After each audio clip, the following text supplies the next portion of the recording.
Hey everybody, it's Durger time. Welcome back to another episode of Total Extreme Wrestling 2016 New Japan America, where we're taking the American branch of New Japan that we just started, run by Rocky Romero, owned by Harold Meij, and we're going to try to invade America, take it over, starting from the West Coast and moving on. And we've done a couple shows now. I've been screwing them up immensely, being a generally incompetent leader. Let's go ahead and move forward, though, because we have night 2 of our junior tag tournament. Right now we have a current excellent approval rating, which is fine. We're making a lot of money because of our tours, so money's not an issue. And we got a pretty good clip of momentum right now as well. 24. We did start kind of stacked. I mean, this is kind of an unfair game, but that's fine. So we are trying to build up our junior tag teams champions that are vacant. I don't think anyone else is vacant, right? No. Zack Saber's correctly the United States champion. We got that set and ready to go. So we're just trying to fill that junior tag team for now. We got a bunch of tag teams that we're playing with, and I actually learned something today in the comments, so thank you guys for kind of letting me know. With the Alliance loans, it's actually only like a one shot. What I wanted to do was talent trades. So talent trades will let you borrow a worker in exchange for another worker and or cash payment. So like I can do, looks like up to 10 appearances, which is much better than what the other one we were doing for Alliance loans. So you could do something like I want, Kenny Omega or something, right? Right? Where's Kenny? Kenny, there you are. So I want Kenny Omega, and I'm going to trade you Silas Young, which is literally the worst trade in history. But, I can do it. It's going to cost me this much. I can give you like this much extra cash. You can make the offer. I'm assuming that they can reject the offer, so you have to kind of have it be something that is, malleable or whatever. It makes sense to have. You kind of have to flex in what you're going to do. So we're doing good in cash. Pretty good. We have an advantage of being a touring company. So we're not having to worry about the cash as much because we have people constantly doing tours and stuff like that, which is nice. Media costs are kind of, that's our expenditure though. Are we getting any money from our media? Yeah, we are. So that would be from our show that we're doing. We're getting a lot of sponsors, and we have the network that we own, which was giving us some trouble night 1 of actually showing up. So I have to figure out why that is happening. Let's go to broadcasters. There it is. So yeah, New Japan World we own. It's Access TV for tour highlights. I think we fixed it already, and it should do for subscriptions on ours. So we should be good on there, I think. Because last time it wasn't showing up at all, and I think we fixed it off camera. We kind of took care of it. So we should be okay. And we'll actually have a show that people will be able to watch on TV, which will be nice. I also think we want to expand his roster a little bit. So, we definitely need to build a bigger roster just because New Japan has so many tag teams and things like that. So we'll kind of want to look going forward at some potential talent we can raid. I also want to increase the stables a little bit. If we were looking at our teams and our stables, tag teams were a little light. We got some good people. We got Dysfunction, but those might break up at some point. We might want a few more extra tag teams to kind of join the mix. Same thing with stables. I like the amount of stables that we have, I like the depth in the stables right now. Though I think like LIJA might need a bit more, but I kind of want to get an extra stable or two. In regular New Japan, we do have. Was it Taguchi Japan or whatever? Let me make sure we're right here. So what I just want to do, I just want to check real quick. Okay, yeah, so Bandito is the only one that can't wrestle these days right now, which is fine because he's not in the tournament. So we should be okay there. So anyways, like I was saying, there is like Taguchi Japan, but I wanted like another interesting one. Why does Michael Elgin have morale issues? I don't know. We also get production warning department stuff, so we might want to look at that. I thought we were set pretty okay. Well, let's see here. So yeah, we are getting warning penalties for everything. We should be within our broadcast requirement though. So I think how we yeah, so we're where we need to be, but we're definitely taking a penalty. But I think we have enough money that we might want to just move up a little bit. Let's see, how many people are ahead of us? Is that just a couple? It's Chikara and Lucha Underground. That's the same. So there's actually a couple for higher. So I think we could probably advance it. Probably production values would make sense. NXT is the only one that's higher for this. For music, it's every kind of a bunch of people higher, so that might be worth it too. And then we might just keep these other two sort of in check for now because there's not that many people that are higher than us. Just to keep a penalty from being bad. What's Elgin's problem? Annoyed at being refused full pay. Yeah, whatever. You'll be fine. He'll live. I really don't care about Michael Elgin that much. He'll live. But yeah, so like I was saying, like I feel like we could use an extra stable. And I definitely have some ideas, but I would like to hear what you guys have to say about it too. We got LIJ, who's I've still been told his name's wrong, so I gotta fix it. But you know, we need to add some people to LIJ. Maybe I think Suzuki Goon's got enough people, but like I'm thinking about like another stable in the American version, something that would make sense for us would be kind of interesting. Just because we're a little light on our roster as well. I think we need to boost it up a little bit to have a few more people, either unaffiliated or with that other brand, other division. You know, I think that could be interesting. Just to have maybe a little bit more here, as just another option. It's something that makes us a little bit more unique from our parent company, right? That we're not just imitating it, that we have something else. I got a few ideas that I'm going to be playing with, but I'd like to hear what you guys have to say. Anyway, guys, let's get on with the show. I think it's time to sub forward and let's get to night 2 of our junior tag tournament. All right, we're back. So let's see. We got some. Trent wants a pay raise. I don't really want to upset him.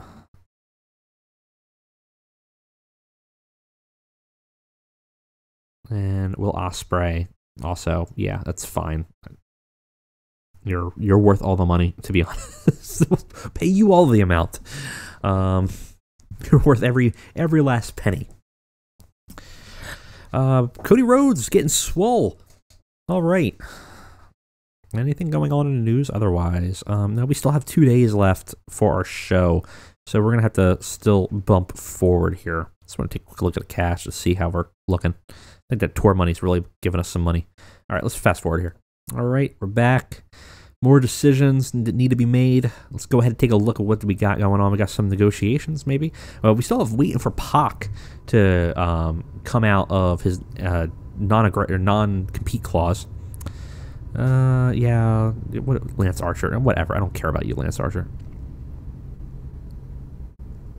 All right, still 2 days. God, we got to sub again. All right, let's go.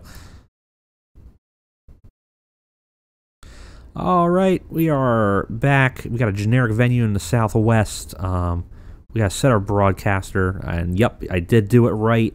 All right, we can set it to New Japan World, the one that we own. Which is good. We got Cody and Bandito are out. Actually, Cody's injured. Boy, I swear, Cody Rhodes is in a dangerous situation on any of my Let's Plays because I swear he just gets hurt left and right. But what are you gonna do? I guess I am a torturer of the Rhodes family apparently. Backstage rating is really good, 87%. Everyone's got a really good relationship. Everyone's super good. Only things that are negative right now is the fact that I can't book for shit, and apparently I screwed up like 3 different shows trying to get this to work. But you know, we'll move on from there. We figured it out now. I should probably medal probably makes the most sense. Try to get some kind of relationship with someone. Maybe do Riley and Aries, because they have a tag team together. See if we can kind of make a positive relationship with them.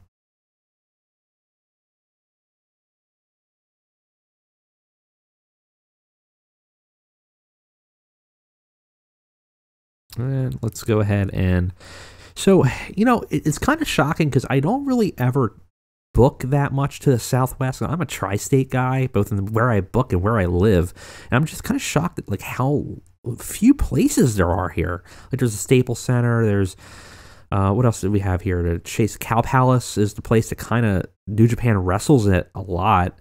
But I don't think that will work for us right now, because what are we expecting? We're expecting 3,700 fans. So we got a lot of people coming in. Last time we booked, we were there. Chase Field's way too much. Yeah, Cow Palace is 1,600. Like, we're not going to get there anytime soon. It's a huge waste of money. I'm almost thinking that maybe we should make our own venue attached to the dojo. It's 1,650. It's just crazy. But like in tri-state area, there would be like 1,000 different locations on here. It's crazy how much more limited the Southwest is here. There's very little places. Like the Lucha Underground Arena, Sam's Town, Las Vegas, but there's not really a lot of places that we can go to actually wrestle that will work. So, I mean, it's not a big deal. We have the generic venues, but definitely feels weird compared to other locations where there's just so much going on. It's just very, very different. It's kind of shocking how limited it is. Yeah, the Cow Palace is way too big. We are going to have a lot of people here, though, which is cool. These 3,700 is a strong showing for us.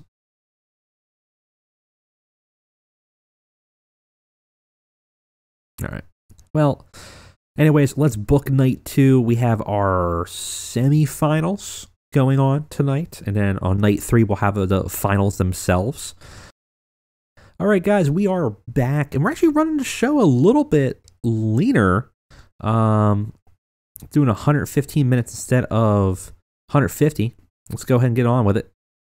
So we have an opening match. We got Michael Elgin and Kushida versus Tejano Jr. and Silas Young. Kind of a weird opening match for a tag team match. Again, remember, we're doing a lot of tag matches because we're trying to emulate New Japan's style, which is a lot of 6-man fights, a lot of tag fights, leaving one-on-ones very limited. Elgin and Kushida got great chemistry together, which is kind of surprising. It did get the show to a strong start. Elgin's actually kind of the leader of the pack here. Elgin and Silas are improving in their worker stuff. That's kind of surprising. 47, it's not great, but not horrible. But either way, Elgin and Kushida defeat Tejano and Silas Young in 12 minutes. Elgin defeats Tejano Jr. by pinfall, taking the win. So Elgin kind of gets a win. And that chemistry, it's interesting. We'll have to keep that in mind going forward. We typically don't have juniors and heavies working together, but maybe there's something, we haven't done an open weight yet, but maybe that's an opportunity to just open up an open weight tag championship or something like that. All right, so let's go ahead here, go further, and we have a post-match angle where Michael Elgin has a promo, and he says he's Big Mike, and he's the toughest person in New Japan. Very, very matter of fact, very simple. I'm Big Mike. I'm tough. I'm tougher than everyone else. And he's basically saying that he's the big dog. He's the Roman Reigns of New Japan America, and he'll prove it to anybody. He's the biggest dog, the biggest boy, and he'll fight anybody he wants. So C-. He was rated on Menace and did a pretty good job with that. But basically, he's kind of exerting his dominance after his tag win. And saying that he's big and tough, which he is. He's pretty big, pretty tough. I'll give him that. Afterwards, we have a angle. Juice Robinson comes out to the stage. Says he wants to prove his worth, to climb back up to his chance at the U.S. Championship. And Walter comes out and debuts and challenges him. So Walter's pretty big and tough, and Juice is not nearly big and tough, so it kind of adds a little size dynamic. And Juice gets his first hurdle to climb back up the ropes to fight for the championship. Walter gets an above average for his badass gimmick. Angle got the crowd hotter, and Juice's redemption storyline has advanced with this segment. 49's not bad. Like, it's just not too bad. It's D plus. We'll take it. I think that's pretty good for who we got. Walter's actually not that great in terms of in the game. His rating's not fantastic. In a decent match afterwards, Juice Robinson defeats Walter in 11 minutes with the taste.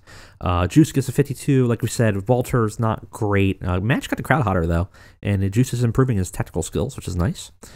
Walter only had a 38. So like I said, like, his ratings is not great. Like, he's fun to watch in real life, but I guess if you think about it, he's not really fantastic as a wrestler yet. But, you know, he performed his duty here, which is to put Juice over, give Juice some momentum.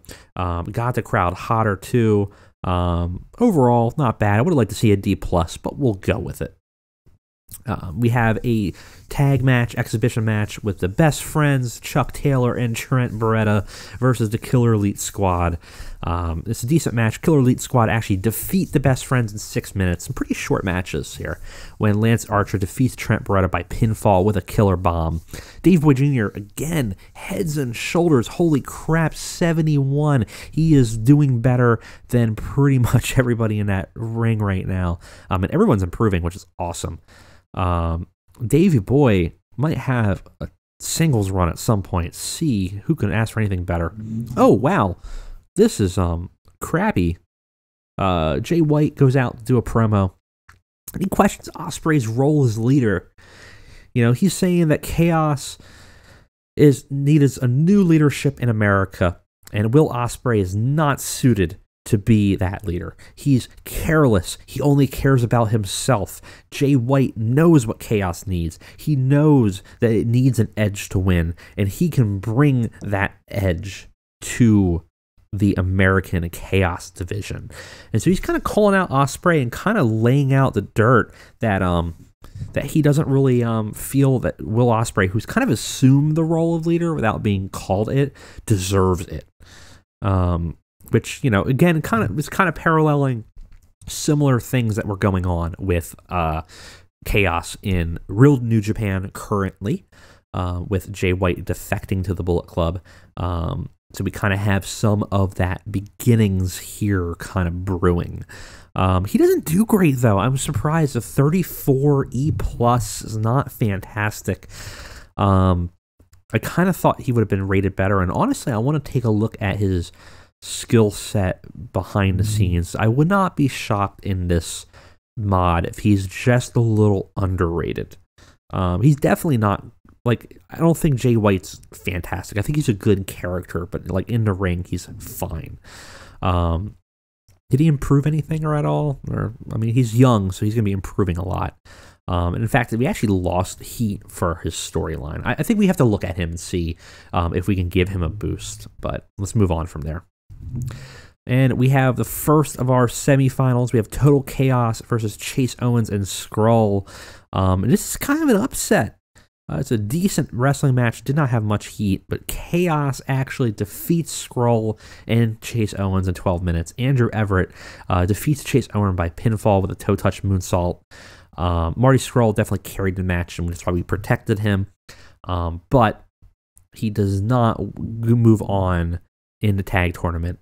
This was also a work the crowd that was a little underutilized here. I really didn't need it to be there. Didn't think the crowd was going to be hot. Andrew Everett improved in his performance skills, and that's pretty good. Not too shabby. I mean, it's good that he's kind of improving. It's kind of what we want to see. But, you know, and it's kind of surprising that Bullet Club didn't move on, but that happens. You know, a little upset here. I thought it would make it a little interesting. Afterwards, we have an interview backstage, kind of doing those post-match interviews. We're kind of bringing them into the American scene. They sit down in their little conference and say, you know, they can't wait to prove that they're the best junior tag teams in the world, and in the show, and they're prove it. You know, so they move on. Afterwards, we have another of our semifinals, Dysfunction versus Drago and Phoenix of LIJ America. Dysfunction defeat Drago and Phoenix in 12 minutes. Austin Aries pins Drago for submission. Actually, does not pin him. He actually submits him with last chancery. Alex Riley was the weak link by a large margin, struggling to keep up with everyone's in-ring performance. That's kind of surprising how weak he is in that match of only a 24. This is pretty heavy difference between everybody. Austin Aries doing great, 73. Phoenix, 64. Drago 65, but yeah, Alex Riley definitely not putting up his end of the bargain. It's kind of shocking, but C+ still a really good match for what we're looking for here. And Austin Aries really doing good. I can't wait to actually bring Austin Aries into a main event scene, I think, or at least a singles run. I think will be very interesting for him as we move on to him for that. But for now, having him help Alex Riley might be beneficial.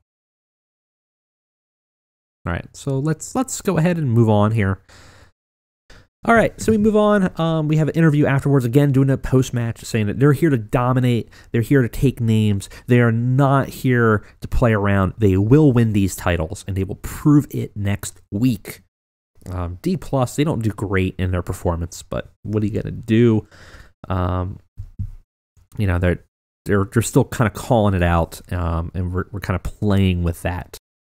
And we have a 6-man tag match. We have Bullet Club versus the Elite. The dividing line does pretty well, C- 57. The Bullet Club, traditional Bullet Club, defeats the Elite in 21 minutes. Tama Tonga actually defeats Hangman Page by pinfall. Tonga is the weak link here, but we also debuted Bone Soldier, and he got a rating of great, which is awesome. Nick Jackson was really off his game. Crowd was buzzing, and it was a little too long. We did do a big steal the show match, and it was going all out, and I think it kind of hurt us a little bit. But that's fine. So Bone Soldier got a 57, which is not bad for beginning of his in-ring performance here. Tonga Loa got a 56. Tama Tonga was their weak link at 41, which still isn't bad, but he's not great in real life or in this game, so that's not shocking. Hangman, Nick, and Matt were consistent, and of course we're moving on our storyline of the Bullet Club Civil War. So 57, it's not bad. It's not a bad way to end the show, I think, but we're kind of starting to see the division between the two of them as the Bullet Club, after debuting their new member, kind of gets a win. I really should have had actually Ishimori probably tag and win this match, thinking about it. That would have been a good thing to have him start off. D+, we had some weak show stuff here, and some of it was the interviews, and I think that's really what brought us down.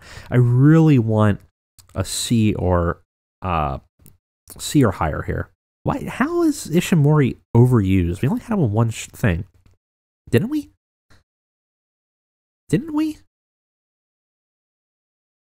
Yeah, I don't understand that at all.